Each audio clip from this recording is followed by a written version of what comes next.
এখানে উপরের মাটিগুলা কিন্তু সাদা হয়ে আছে, অর্থাৎ শুকনা। মঈন ভাই যে দেখেন মূলত ঘাসগুলা পরিষ্কার করে কেটে তারপরে মাটিটা এভাবে কোয়াই দেওয়া হচ্ছে। এইভাবে মাটিটাকে একটু শুকায় নিয়ে 3-4 দিন পরে তারপরে এটা আবার পানি দিতে হবে, যেন আপনার উপরের এই ছোট ছোট মাটির টুকরাগুলা এগুলো আবার কাদাতে পরিণত হয়। আপনার জমি দেশ ও দেশের বাইরে থেকে যে বা যারা আমাদের আজকের ভিডিওটি দেখছেন সকলকে জানাই আন্তরিক শুভেচ্ছা ও অভিনন্দন। প্রিয় দর্শক, বরাবরের মতো সরাসরি আজও আমরা একটা লতিরাজ কচুর জমিতে, মূলত যে জমি থেকে ঘাস পরিষ্কারের কাজ চলতেছে। কারণ লতি কচু চাষ করতে গেলে সবথেকে বড় সমস্যা হলো ঘাস। এই ঘাসটাকে পরিষ্কার করে যদি আপনি চাষ করতে পারেন তাহলেই মূলত এখান থেকে ভালো ফলন পাওয়া সম্ভব। আজকে এই যে আসলাম মূলত আমাদের মঈন ভাইয়ের কচুর জমিতে, দেখতে পাচ্ছি ভাই তার জমিতে পরিশ্রম করতেছেন। আসসালামু আলাইকুম। ওয়ালাইকুম আসসালাম। কি অবস্থা ভাই, কেমন আছেন? এই যে ভাই, কি খবর, কি কাজ বাজ করতেছেন? এই প্রচুর ঘাস ছিল ভাই, প্রচুর, মানে ঘাস কেটে যে একটু কোয়াই দিচ্ছি, দিয়ে পানি দিব। প্রিয় দর্শক দেখেন, মূলত লতি কচুর জমিতে ঘাস কিন্তু মারার জন্য অনেকেই অনেক প্রকার ওষুধ, কীটনাশক এইগুলো ব্যবহার করে, যেটা কখনোই করা উচিত না। আর ঠিক সেইটা জেনেই কিন্তু মঈন ভাই যে দেখেন মূলত ঘাসগুলা পরিষ্কার করে কেটে তারপরে মাটিটা এভাবে কোয়াই দেওয়া হচ্ছে।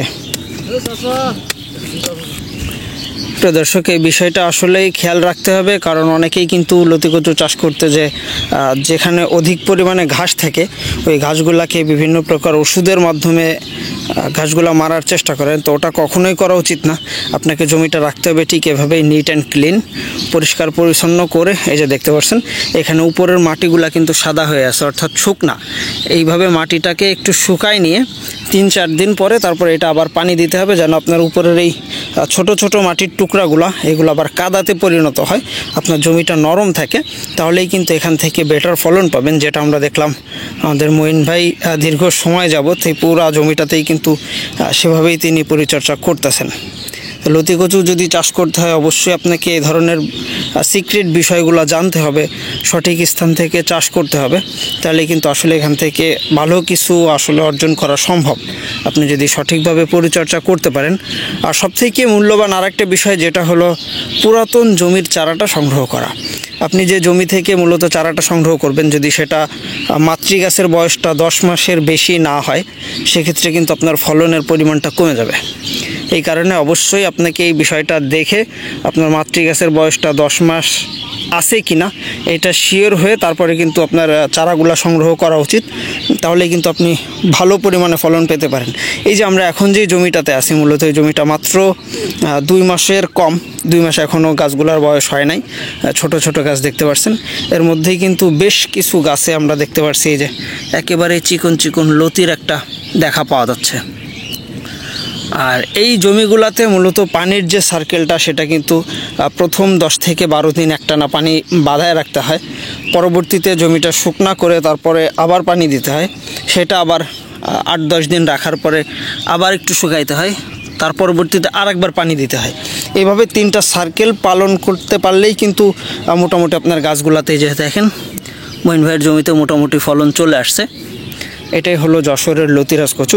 আমরা প্রতিনিয়ত চেষ্টা করি বিভিন্ন স্থানে আমাদের যেসব জায়গাগুলোতে মূলত পতিত ফেলে রাখা জমি আছে বা বর্তমান সময়ে লাভজনক চাষের জন্য অনেকেই কিন্তু অনেক রকম চাষের পিছনে ছুটতেছেন, তো অবশ্যই আপনার চাষের ভিতরে যশোরের লতিরাজ কচুটা চাষ করতে পারেন। এটা বর্তমান সময়ে অত্যন্ত জনপ্রিয় এবং লাভজনক চাষ, যার জন্যই কিন্তু বর্তমান সময়ে চাষের হারটা অনেক বাড়ছে। এই যে দেখেন, আর সার ওষুধ প্রয়োগ বা যাবতীয় তথ্য ও প্রয়োজনীয় পরামর্শের জন্য অবশ্যই আমাদের ভিডিও স্ক্রিনে দেওয়া নম্বরে যোগাযোগের মাধ্যমে আপনি একেবারে 100% পুরাতন জমির চারাটা সংগ্রহ করতে পারেন। এই যে দেখেন, এটাই মূলত সেই যশোরের লতিরাজ কচু। তো প্রিয় দর্শক, এই ছিল মূলত আমাদের আজকের ভিডিওটা। দেখা হবে পরবর্তীতে আবার নতুন কোনো ভিডিওতে। সে পর্যন্ত সবাই ভালো থাকবেন, সুস্থ থাকবেন। আল্লাহ হাফেজ।